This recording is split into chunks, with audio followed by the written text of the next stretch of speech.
amigos leitores, sejam muito bem-vindos a mais uma sala de leitura.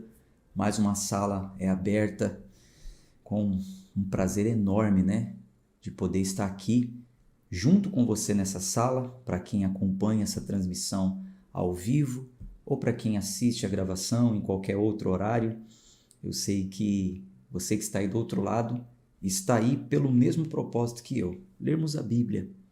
Quero fortalecer aqui nesse início do nosso dia de número 141 que o nosso compromisso é único e exclusivamente com a palavra de Deus. Nós estamos aqui reunidos já há 140, hoje 41 dias, e se Deus quiser, vamos até o fim, 365 dias, apenas para isso, para ler a palavra. Não é sobre igreja, não é sobre denominações, não tem amarras com nenhum outro interesse. O meu interesse, a minha vontade, o propósito que há no meu coração é que você que está aí do outro lado tenha conhecimento da palavra de Deus, tenha profundidade naquilo que a palavra quer lhe dizer, quer lhe ensinar, nos ensinar na verdade. Bom, eu tenho falado nos últimos dias, para quem tem acompanhado ao vivo, de repente um dia ou outro atrasado, mas nos últimos dias eu tenho falado para as pessoas que no próximo mês nós estaremos reunidos em outro ambiente. É um ambiente de estudos, é um ambiente onde nós vamos conseguir nos ver, porque você vai poder ligar aí a câmera do seu celular, abrir o seu microfone, fazer perguntas. Nós vamos falar sobre alguns temas que surgiram durante a leitura da Bíblia deste ano. Durante a leitura da Bíblia deste ano, algumas pessoas fizeram perguntas e que precisam ser respondidas com mais profundidade e não de forma rasa, Costumo dizer que perguntas profundas têm que ser respondidas de forma profunda e não de forma rasa. Nas minhas redes sociais, durante o dia, normalmente eu respondo algumas perguntas no Stories, no Instagram, por exemplo, mas ali o máximo que a gente pode nos comunicar em cada resposta é 1 minuto. É muito pouco para falar sobre assuntos profundos. Então, já estou falando isso no começo da nossa leitura, para que você fique atento, caso você queira estar conosco nesse ambiente de aulas. Todos que quiserem terão uma oportunidade neste próximo mês para participar dessas aulas experimentais, de forma gratuita, para que você entenda como que funciona a dinâmica da aula, o ambiente de aula, e aí caso você tenha interesse, mais para frente, você pode se tornar de fato um assinante da plataforma. Mas, por enquanto, eu quero mostrar para você como funciona. Quero ter a oportunidade e lhe dar também a oportunidade de nos conectar nesse outro ambiente. Uma vez que já estamos conectados aqui, lendo e interpretando os textos, por lá iremos nos aprofundar ainda mais. Dito isso, você que deseja participar dessas aulas experimentais, me mande uma mensagem no WhatsApp, no meu WhatsApp particular. Está lá no grupo da Bíblia. É provável que você esteja em um dos grupos. Nós temos 5. Lá você vê o meu número, porque todo dia eu coloco uma mensagem lá. E mande uma mensagem no particular dizendo que você deseja participar da plataforma. Se você não tem o meu número, se você não está nos grupos do WhatsApp, na descrição desse vídeo, logo abaixo na descrição, tem um link que você pode clicar e entrar para o grupo do WhatsApp. Tá bom? Então vamos fazer a nossa oração. Senhor, rendo graças ao teu santo nome, porque o Senhor é muito bom, misericordioso, Deus infinito em misericórdia, e por causa da tua bondade, nós fomos alcançados por ela, e aqui estamos, Senhor, reunidos nesta sala de leitura, para lermos e entendermos a tua palavra. Fale conosco, oramos em nome de Jesus. Amém. Bom, então hoje é o dia de número 141 do nosso plano de 365 dias. Vamos abrir a Bíblia em 1 Reis, capítulo 7.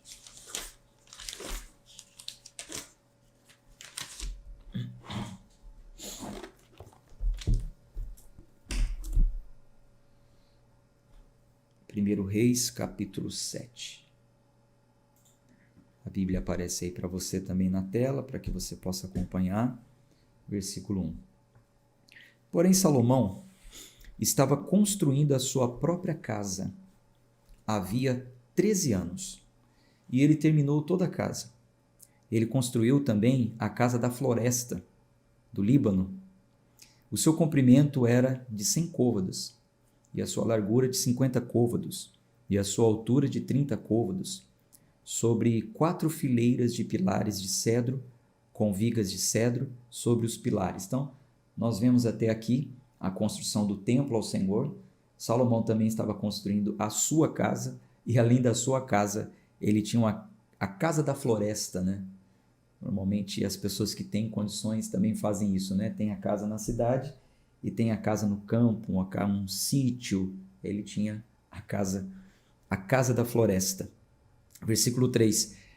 E ela foi coberta com cedro acima das vigas, que se assentam sobre 45 pilares, 15 em uma fileira.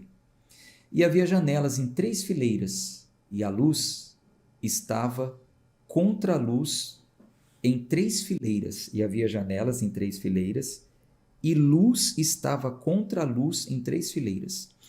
E todas as portas, tudo muito bem planejado, né? Tudo muito bem planejado, né? Por onde entraria luz ali, luz do sol, né? Você vê que coisa, hein? E todas as portas e postes eram quadrados, como as janelas, e luz estava contra a luz em 3 fileiras. Versículo 6. E ele fez um pórtico de pilares. O seu comprimento era de 50 côvados, e a sua largura de 30 côvados. E o pórtico estava diante deles. E todos os pilares e a viga grossa estavam diante deles. Então, ele fez um pórtico para o trono, onde poderia julgar, o pórtico do juízo, e cobriu com cedro, de um lado do chão até o outro. Eu já falei para vocês, né? Pórtico é como se fosse, como dizem hoje, uma marquise de um comércio, sabe? Tá aqui a fachada da casa, e aí faz assim, né? Uma marquise, ó. Só que aí o pórtico, ele tinha colunas assim, ó. Tinha as colunas, assim eram feitas. Deixa eu colocar de frente aqui, ó. Então o pórtico era isso aqui, ó, certo? Então ele fez o pórtico, aí aqui ele colocava o trono. Só para toda vez falar pórtico, você já sabe o que significa. Versículo 8. E a sua casa, onde ele habitava, tinha outro pátio dentro do pórtico, o qual era de feitio semelhante. Salomão também fez uma casa para a filha de Faraó, a quem havia tomado como esposa, semelhante a este pórtico. Todos estes eram de pedras caras, segundo as medidas de pedras talhadas, serradas com serras, por dentro e por fora, desde a fundação até a cumeeira, e assim na parte externa em direção ao grande pátio.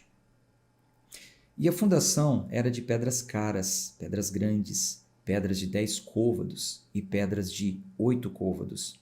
E na parte superior estavam pedras caras, segundo as medidas das pedras talhadas e cedros. E o grande pátio ao redor era de 3 fileiras de pedras talhadas e uma fileira de vigas de cedro, tanto no pátio interno da casa do Senhor, como no pórtico da casa. E o rei Salomão mandou retirar Hirão de Tiro. Ele era o filho de uma viúva da tribo de Naphtali, e o seu pai era um homem de Tiro, um trabalhador de bronze. Sabia trabalhar com bronze, né? Mexia com bronze, derretia o bronze para fazer o que quisesse ser feito, né? E era cheio de sabedoria, e entendido e astuto para executar todos os trabalhos em bronze.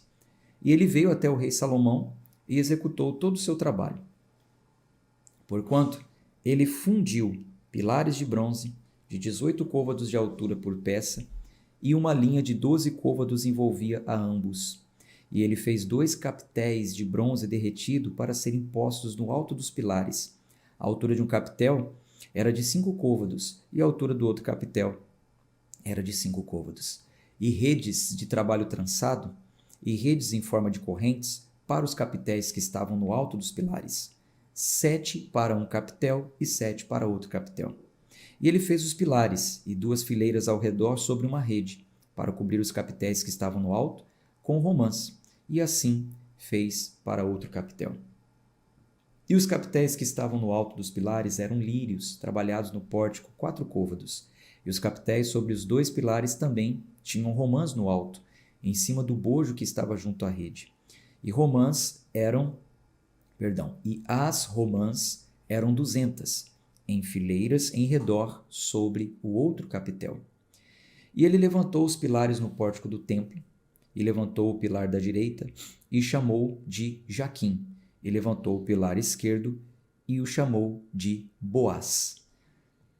E no alto dos pilares havia lírios trabalhados. Assim foi terminada a obra dos pilares. E ele fez um mar derretido, 10 côvados de uma borda até a outra. Ele era todo redondo, e a sua altura era de 5 côvados, e uma linha de 30 côvados o envolvia ao redor. Quem está acompanhando a leitura desde o início sabe, quando eu falo sobre os capitéis, sobre coluna, o mar derretido, tudo isso também eram algumas formas que foram colocadas na construção do tabernáculo, né? Esse mar derretido era como se fosse uma bacia muito grande, né, para se lavar e tal. Mas no caso, no templo, ele fez em proporção bem maior, enfim, como a gente está vendo aqui. Versículo 24. E debaixo da sua borda, em redor, havia botões que o envolvia, 10 por côvado, envolvendo o mar ao seu redor. Os botões foram fundidos em 2 fileiras, quando ele foi fundido. Ele se posicionava sobre 12 bois, 3 olhando para o norte, 3 olhando para o oeste, 3 olhando para o sul, 3 olhando para o leste. E o mar foi posto no alto sobre eles, e todas as suas partes traseiras estavam para dentro. E ele tinha 1 palmo de espessura, e a sua borda foi confeccionada como a borda de uma taça, com flores de lírios. Ele continha 2.000 batos, né? A quantidade na época, né? A forma de falar. E ele fez 10 bases de bronze, 4 côvados, era o comprimento de uma base, e 4 côvados a largura, e 3 côvados a sua altura. E a obra das bases era desta forma. Elas tinham bordas, e as bordas ficavam entre os ressaltos, e nas bordas que ficavam entre os ressaltos eram leões, bois e querubins. E sobre os ressaltos havia uma base acima, e debaixo dos leões, dos bois, havia certos acréscimos, feitos de material fino. E cada base tinha 4 rodas de bronze, e chapas de bronze, e os seus 4 cantos tinham suportes por baixo. Debaixo da pia estavam suportes fundidos ao lado de cada acréscimo. E a sua boca de dentro do capitel e acima era de 1 côvado. No entanto, a sua boca era redonda, segundo o feitio da base, 1 côvado e meio, e também sobre a sua boca havia entalhes com as suas bordas quadradas, não redondas. E debaixo das bordas havia 4 rodas, e os eixos das rodas eram unidos à base, e a altura de uma roda era de 1 côvado e meio. E o feitio das rodas era semelhante ao feitio de uma roda de carruagem. Os seus eixos e as suas cambas e os seus cubos e os seus raios eram todos derretidos. E havia 4 suportes nos 4 cantos de uma base, e os suportes eram da própria base. E no alto da base havia um aro de meio côvado de altura, e no alto da base os seus ressaltos e as suas bordas eram do mesmo. Porque nas chapas dos seus ressaltos e nas suas bordas, ele entalhou querubins, leões e palmeiras, segundo a proporção de cada um, e acréscimos ao seu redor. Segundo esta forma ele fez as 10 bases. Todas tinham uma fundição, uma medida e o mesmo tamanho. Fez ele, então, 10 pias de bronze.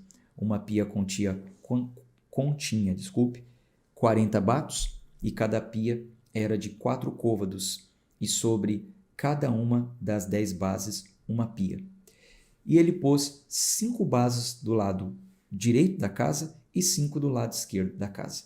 E colocou o mar no lado direito da casa, em direção ao oriente, defronte ao sul.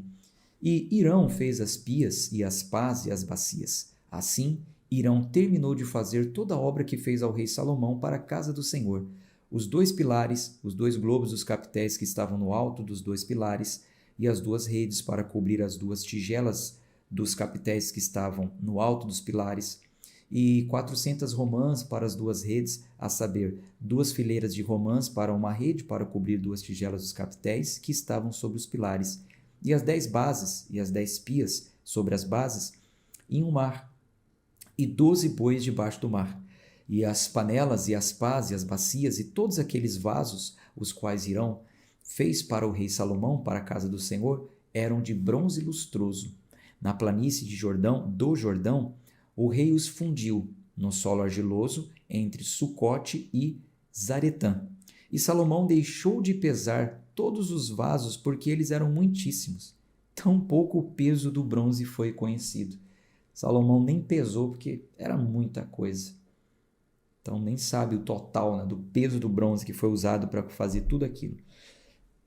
E Salomão fez todos os vasos que pertenciam à casa do Senhor, o altar de ouro e a mesa de ouro, sobre a qual estavam os pães da proposição, e os candelabros de ouro puro, 5 no lado direito e 5 no lado esquerdo. Então, se no tabernáculo tinha um candelabro, vocês se lembram que eu mostrei a imagem do candelabro? No templo tinha 5 do lado direito e 5 do lado esquerdo, diante do oráculo, com as flores e as lâmpadas e as espevitadeiras de ouro. E as tigelas e as espevitadeiras e as bacias e as colheres e os incensários de ouro puro e as dobradiças de ouro, tanto para as portas da casa de dentro, o lugar santíssimo, como para as portas da casa, a saber, do templo. Assim foi terminada toda a obra que o rei Salomão fez para a casa do Senhor. E Salomão trouxe para dentro as coisas que Davi, o seu pai, havia dedicado, a prata e o ouro e os vasos. Ele colocou entre os tesouros da casa do Senhor. Capítulo 8. Então Salomão reuniu os anciãos de Israel e todos os cabeças das tribos, os chefes dos pais dos filhos de Israel, diante do rei Salomão em Jerusalém, para que eles pudessem fazer subir a arca do pacto do Senhor para fora da cidade de Davi, que é Sião. E todos os homens de Israel se reuniram diante do rei Salomão na festa no mês de Etanim, que é o 7º mês, e vieram todos os anciãos de Israel e os sacerdotes ergueram a arca, e trouxeram a arca do Senhor, e o tabernáculo da congregação, e todos os vasos santos que estavam no tabernáculo. Assim os trouxeram para cima os sacerdotes e os levitas. E o rei Salomão e toda a congregação de Israel que estavam reunidos com ele estiveram diante da arca, sacrificando ovelhas e bois, que não podiam ser contados ou enumerados por causa da sua multidão. Então, imagina aí essa transição, né? Até então era o tabernáculo e todos os utensílios estavam ali. Salomão constrói um templo. Então é uma mudança, né? Se você já mudou de casa, sabe como é, né? Então iam tirar tudo do tabernáculo e levar para o templo. Inclusive a Arca da Aliança, né? E nessa transição estava ali o rei e as pessoas sacrificando, né?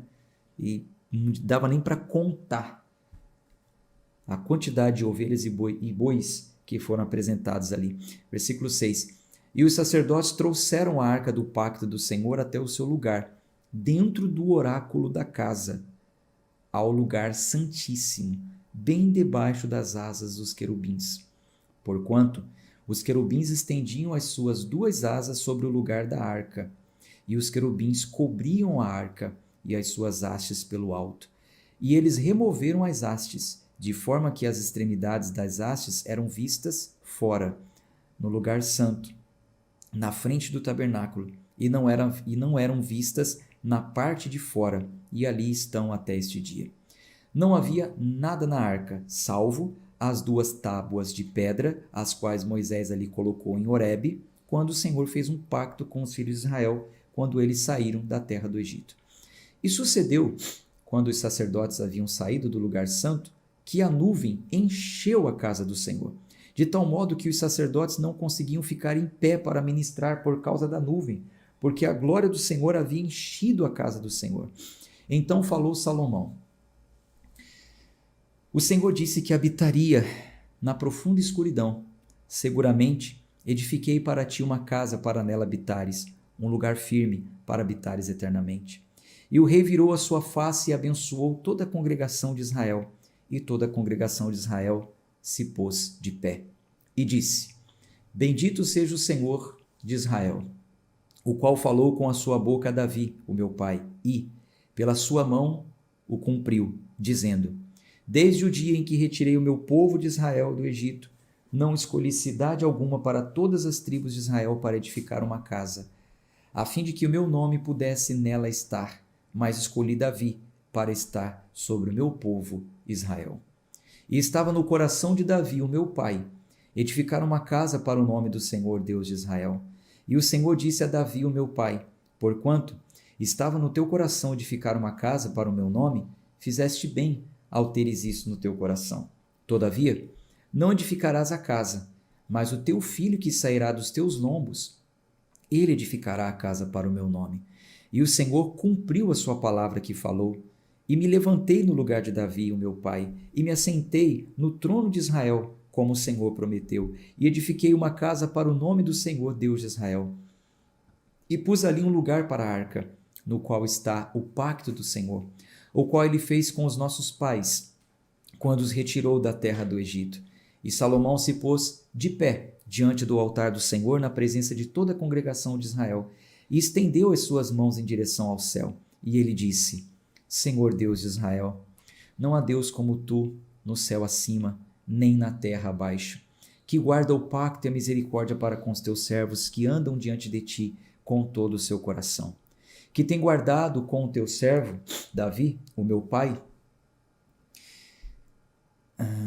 como lhe prometeste. Tu falaste também com a tua boca, e com a tua mão o cumpriste, como é nesse dia. Portanto, agora, Senhor Deus de Israel, guarda com o teu servo Davi, o meu pai, como lhe prometeste, dizendo: não te faltará um homem no trono de Israel, de modo que os teus filhos atentem ao seu caminho, que andem diante de mim, como tu tens caminhado diante de mim. E agora, ó Deus de Israel, rogo-te, cumpra-se a tua palavra que falaste ao teu servo Davi, meu pai. Todavia, habitará verdadeiramente Deus na terra? Eis que o céu e o céu dos céus não podem te conter, tanto menos esta casa que eu tenho te edificado. Contudo, tu tens respeito pela oração do teu servo e pela súplica, ó Senhor meu Deus, para atentarem ao clamor e à oração a qual teu servo suplica diante de ti hoje, para que os teus olhos, noite e dia, possam estar abertos em direção a esta casa, em direção ao lugar do qual tens dito: o meu nome estará ali, para que possas ouvir a oração que o teu servo fará em direção a este lugar. E ouve a súplica do teu servo e do teu povo Israel, quando eles orarem em direção a este lugar, e ouve tu no céu, o teu lugar de habitação, e quando ouvires, perdoa. Se qualquer homem transgredir contra o seu próximo, e lançado um juramento sobre ele para fazer com que ele blasfeme, o juramento chegar diante do teu altar nesta casa, ouve no céu, move-te e julga os teus servos, condenando ao ímpio para fazeres recair o seu proceder sobre a sua cabeça e justificando ao justo para lhe retribuir segundo a sua justiça. Quando o teu povo, Israel, for abatido diante do inimigo por terem pecado contra ti, e retornar a ti, e confessar o teu nome, e orar e fizer súplica a ti nesta casa, então ouve tu no céu, e perdoa o pecado do teu povo Israel, e traz-lhe de volta para a terra que tu destes aos seus pais. Quando o céu estiver recolhido, e não houver chuva, por terem pecado contra ti, se orarem em direção a este lugar, e confessarem o teu nome, e se converterem do seu pecado, quando tu os afligires, então ouve tu no céu, e perdoa o pecado dos teus servos e do teu povo Israel, ensinando-lhes o bom caminho no qual eles devem caminhar, e des chuva sobre a tua terra, a qual destes ao teu povo como herança. Se houver fome na terra, se houver peste, crestamento, mofo, locusta, ou se as pragas, né, que tinha na época, ou se houver lagarta, se o seu inimigo o cercar na terra das suas cidades, qualquer praga, qualquer enfermidade que houver, qualquer forma de oração e súplica que for feita por qualquer homem, ou por todo o teu povo Israel, cada homem que conhecer a praga do seu próprio coração e estender as suas mãos em direção a esta casa, então ouve tu no céu, o teu lugar de habitação, e perdoa, e faz, e concede a cada homem cujo coração conheces, conforme os seus caminhos, pois tu, somente tu, conheces os corações de todos os filhos dos homens, para que eles possam te temer todos os dias em que viverem na terra que tu deste aos nossos pais. Além disso, acerca de um estrangeiro que não for do teu povo Israel, quando sair de uma região distante, por causa do teu nome, porque eles ouvirão do teu grande nome, da tua mão forte e do teu braço estendido. Quando ele vier e orar na direção desta casa, ouve tu no céu, o teu lugar de habitação, e faz segundo tudo o que o estrangeiro te clamar, para que todos os povos da terra possam conhecer o teu nome, temer-te, como faz o teu povo Israel, e que eles possam saber que esta casa, a qual edifiquei, é chamada pelo teu nome. Se o teu povo sair à batalha contra o seu inimigo, para onde quer que os enviares, e orarem ao Senhor em direção à cidade que tu escolheste, em direção à casa que edifiquei para o teu nome, então ouve tu no céu a sua oração e a sua súplica, e sustenta a sua causa. Se eles pecarem contra ti, pois não há homem que não peque, e tu estiveres irado com eles, e os entregares ao inimigo, de modo que esses os levem cativos para a terra do inimigo, longe ou perto, se na terra para onde forem levados cativos, eles tornarem em si, e se arrependerem, e fizerem súplica a ti na terra daqueles que os levaram cativos, dizendo, temos pecado, temos agido perversamente, temos cometido iniquidade, e assim retornarem a ti com todo o seu coração e com toda a sua alma na terra dos seus inimigos, o qual os levou cativo, e orarem a ti em direção à sua terra, a qual deste aos seus pais, a cidade que tu escolheste, e a casa que edifiquei para o teu nome, então ouve tu a sua oração e a sua súplica no céu, o teu lugar de habitação, e sustenta a sua causa, e perdoa o teu povo que pecou contra ti, e todas as transgressões com as quais eles transgrediram contra ti, e dá-lhes compaixão diante daqueles que os levarem cativos, para que possam ter compaixão deles, porque eles são o teu povo e a tua herança, que tiraste do Egito, do meio da fornalha de ferro, para que os teus olhos possam estar abertos à súplica do teu servo e à súplica do teu povo Israel, para atentares a eles em tudo o que a ti clamarem, porque tu os separaste dentre todos os povos da terra para serem a tua herança, como falaste pela mão de Moisés, o teu servo, quando retirastes os nossos pais do Egito, ó Senhor Deus. E foi assim que, quando Salomão terminou de orar toda esta oração e súplica ao Senhor, ele se levantou da frente do altar do Senhor, onde estava ajoelhado, com as suas mãos estendidas ao céu. E ele se pôs de pé, e abençoou toda a congregação de Israel em voz alta, dizendo... Ponto. Deixa eu falar aqui uma coisa com vocês. Bom, é uma leitura narrativa, né? Narra o fato que aconteceu ali, não há muito o que ficar interpretando, mas tem um detalhe aqui que é o seguinte. Salomão constrói um templo, ciente que Deus não moraria ali, ele mesmo fala, a tua habitação é no céu dos céus, não cabe o Senhor aqui, mas queremos a tua presença aqui, queremos que os olhos do Senhor estejam voltados para toda a oração que for feita nesse lugar. Salomão, como um excelente orador, como um excelente rei, como alguém que se coloca no lugar das pessoas, nesta oração ele colocou todas as necessidades. Aqueles que pecaram, aqueles que foram levados cativos, aqueles que estavam em guerra, aqueles que estavam enfermos, aqueles que estavam enfrentando pragas e até estrangeiros, povos de outras nações que não adoravam ao Deus de Israel. Então ele pediu o seguinte, que todas essas pessoas, diante de qualquer necessidade, que se voltarem para esse templo, que orarem ao Senhor, sejam atendidas. Esse foi o pedido de Salomão. Vamos ver o que Deus respondeu para Salomão. Só que tem mais um detalhe aqui.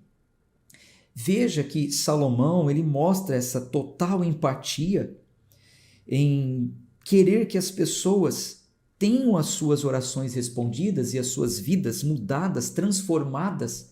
Porém, ele mesmo coloca ali uma condição: se a pessoa se arrepender, se converter, se caindo em si, veja o que ele falou, foram levados cativos, mas caindo em si, reconhecerem, pecamos, erramos, falhamos, se converterem ao Senhor, se arrependerem, aí sim o Senhor os ouvirá. Por que eu estou falando isso? Porque hoje em dia existem algumas propostas que são apresentadas para as pessoas de forma semelhante. Venham até aqui, venham até esse lugar, até esse templo, até esse monte, até essa cidade, até esse ginásio, porque aqui Deus vai te responder, Deus vai te atender, etc e tal. Peraí.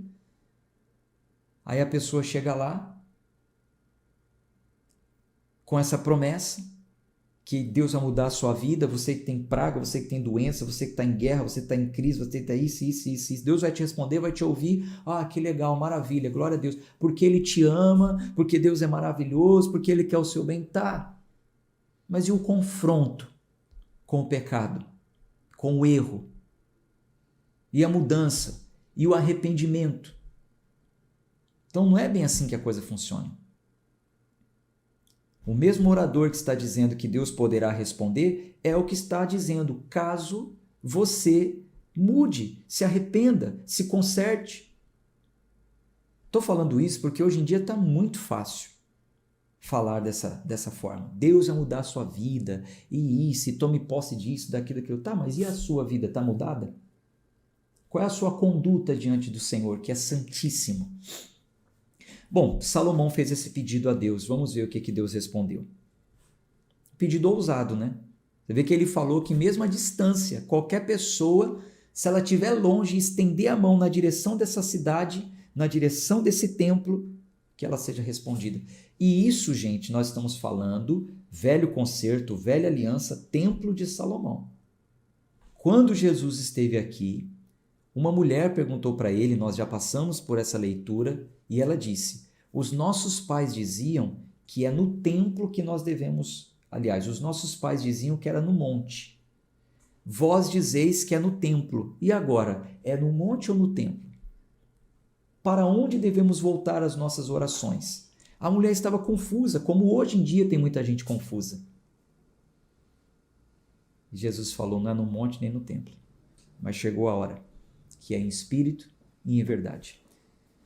Se você não estava no dia que nós fizemos essa leitura, resgata lá João capítulo 4, se não me falha a memória. Vai nas gravações, vai nos PDFs que vocês têm e veja lá a explicação sobre isso. Então, quando ele terminou a oração, ele se pôs em pé, abençoou toda a congregação de Israel em voz alta, dizendo: bendito seja o Senhor que tem dado descanso para o seu povo Israel, segundo tudo o que prometeu, e não tem falhado nenhuma palavra de toda a sua promessa, a qual ele prometeu pela mão de Moisés, o seu servo. O Senhor, nosso Deus, seja conosco, assim como esteve com os nossos pais. Que ele não nos deixe nem nos abandone, para que possa inclinar os nossos corações a ele, para andarmos em todos os seus caminhos e para guardarmos os seus mandamentos, seus estatutos, seus juízos, os quais ele ordenou aos nossos pais. E que estas minhas palavras, com as quais fiz súplica diante do Senhor, estejam próximas do Senhor, nosso Deus, dia e noite. Que ele sustente a causa do seu servo e a causa do seu povo, Israel, em todos os tempos, de acordo com o que precisarem. Que todo o povo da terra possa saber que o Senhor é Deus e que não há nenhum outro. Que o vosso coração, portanto, seja perfeito diante do Senhor nosso Deus, para andares os seus caminhos e para guardar os seus mandamentos como neste dia. E o rei, e com ele todo Israel, ofereceu sacrifício diante do Senhor.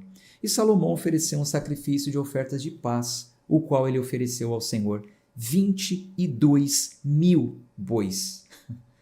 22.000 bois, 120.000 ovelhas. Assim, o rei e todos os filhos de Israel dedicaram a casa do Senhor. No mesmo dia, o rei consagrou o meio do pátio que havia diante da casa do Senhor. Portanto, porquanto ali ele ofereceu ofertas queimadas e oferta de alimento e a gordura das ofertas de paz. porque o altar de bronze que estava diante do Senhor era demasiadamente pequeno para receber as ofertas queimadas e as ofertas de alimento e a gordura das ofertas de paz. Um altar, né, que vocês já viram a foto de um altar, era pequeno para colocar 22 mil bois. Então foi no próprio pátio mesmo que fez aquele sacrifício. Versículo 65. E naquele tempo Salomão fez uma festa, e com ele todo Israel, uma grande congregação, desde a entrada de Ramate até o rio do Egito, diante do Senhor nosso Deus, por 7 dias, e mais 7 dias, a saber, 14 dias. No 8º dia ele despediu o povo, e eles bendizeram o rei, e foram até as suas tendas alegres e contentes de coração por toda a bondade que o Senhor havia feito a Davi, o seu servo, e a Israel, o seu povo. Vamos ao capítulo 9, para concluir o nosso plano de hoje. E sucedeu, quando Salomão acabou de edificar a casa do Senhor e a casa do rei, e todo o desejo de Salomão, os quais ele se agradou em fazer, o Senhor apareceu a Salomão pela segunda vez, como havia aparecido a ele em Gibeão.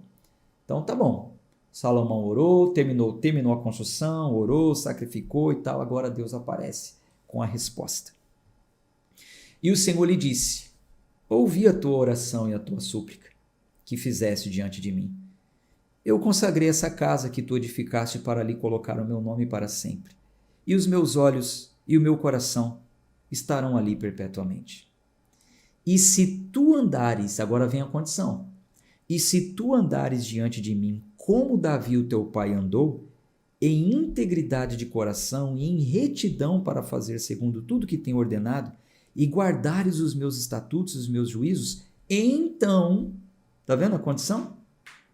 Se você fizer isso, então estabelecerei o teu trono do teu reino sobre Israel para sempre, como prometi a Davi o teu pai, dizendo: não te faltará um homem sobre o trono de Israel.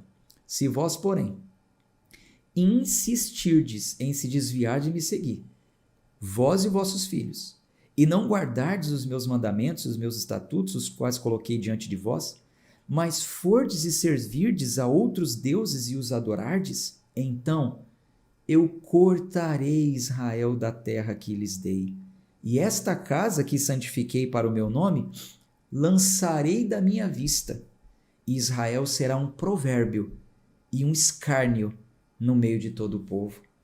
E nesta casa, que é elevada, cada um que passar por ela ficará atônito e assobiará, e dirão: por que o Senhor fez assim a sua terra e a essa casa? Que ela vai estar abandonada, destruída, e realmente isso vai acontecer. E eles responderão: porque eles abandonaram o Senhor seu Deus, que retirou os seus pais da terra do Egito e se apegaram a outros deuses e adoraram e os serviram. Portanto, o Senhor trouxe sobre eles todo este mal. E sucedeu ao fim de 20 anos, quando Salomão havia edificado as 2 casas, a casa do Senhor e a casa do rei. Ora, Hirão, o rei de Tiro, havia fornecido a Salomão as árvores de cedro e de cipreste e ouro, segundo todo o seu desejo. Que então o rei Salomão deu a Hirão 20 cidades na terra da Galileia. E Hirão saiu de Tiro para ver as cidades que Salomão lhe havia concedido, e elas não lhe agradaram. E ele disse: que cidades são essas que tu me tens concedido, meu irmão? E ele as chamou a terra de Cabul até este dia. E Hirão enviou ao rei 120 talentos de ouro. E esta é a razão do tributo que o rei Salomão levantou para edificar a casa do Senhor e a sua própria casa em Milo, e a muralha de Jerusalém em Azor, e Megido em Gezer. Porque Faraó, o rei do Egito, havia subido e tomado Gezer, e a queimado com fogo, e matou os cananeus que habitavam na cidade, e a deu como presente à sua filha, esposa de Salomão. E Salomão edificou Gezer e Bet-Haron de baixo, e Baalat e Tadmor no deserto da terra, e todas as cidades de armazenamento que Salomão tinha, e cidades para as suas carruagens, e cidades para os seus cavaleiros, e aquilo que Salomão desejou edificar em Jerusalém e no Líbano e em toda a terra do seu domínio. E todas as pessoas que foram deixadas dos amorreus, heteus, ferezeus, heveus e jebuseus, os quais não eram os filhos de Israel, e os filhos que foram deixados depois deles na terra, os quais os filhos de Israel também não foram capazes de destruir por completo. Sobre aqueles, Salomão lançou um tributo de trabalho servil até este dia. Então veja, Salomão, vocês vão ter que pagar um tributo, um imposto. Todavia, dos filhos de Israel, Salomão não fez servos. No entanto, eles eram homens de guerra, e os seus servos, e os seus príncipes, e os seus capitães, e soberanos das suas carruagens e dos seus cavaleiros. Estes eram os chefes dos oficiais que estavam acima do trabalho de Salomão. 550, os quais dominavam sobre o povo que executavam a obra. Contudo, a filha de Faraó subiu da cidade de Davi até a sua casa que Salomão havia edificado para ela, então edificou a Milo. E 3 vezes por ano, Salomão oferecia ofertas queimadas e ofertas de paz sobre o altar que ele edificou para o Senhor. E ele queimou incenso sobre o altar que estava diante do Senhor. Assim ele concluiu a casa. E o rei Salomão fez uma armada de navios em Ezion-Geber, o qual está ao lado de Elate, na costa do Mar Vermelho, na terra de Edom. E Hirão enviou na armada os seus servos, marinheiros que tinham conhecimento do mar, com os servos de Salomão. E eles chegaram em Ofir e retiraram de lá ouro, 420 talentos, e o trouxeram para o rei Salomão. Então, Salomão foi um grande conquistador, né? Em um dado momento, ele pegou ali uma armada, uma comitiva, uma quantidade de navios e enviou para uma outra terra, né? Para a costa do mar, né? Do lado de trás. Eles estavam de um lado, vai lá para a costa do mar, vai lá ver o que tem lá. E aí Hirão mandou alguns marinheiros que eram experientes, né? Chegando lá, ouro puro. Já ouviram falar do ouro puro de Ofir? Então, é de lá que veio. Tem até uma canção, né, que fala sobre isso. E eles chegaram em Ofir e retiraram de lá 420 talentos e o trouxeram para o rei Salomão. Riquíssimo, muito rico o rei Salomão. Bom, gente, a gente fica por aqui no dia de hoje. Amanhã a gente continua a nossa leitura, se Deus quiser. Lembrando aquilo que eu falei no comecinho, que às vezes você pode esquecer naturalmente. Você que deseja, então, participar das aulas experimentais da plataforma, manda uma mensagem agora, para você não esquecer. A leitura encerra, vai lá no WhatsApp, me manda uma mensagem para que eu te coloque no grupo de espera, tá bom? Um abraço de fé e força. Até amanhã. Tchau, tchau.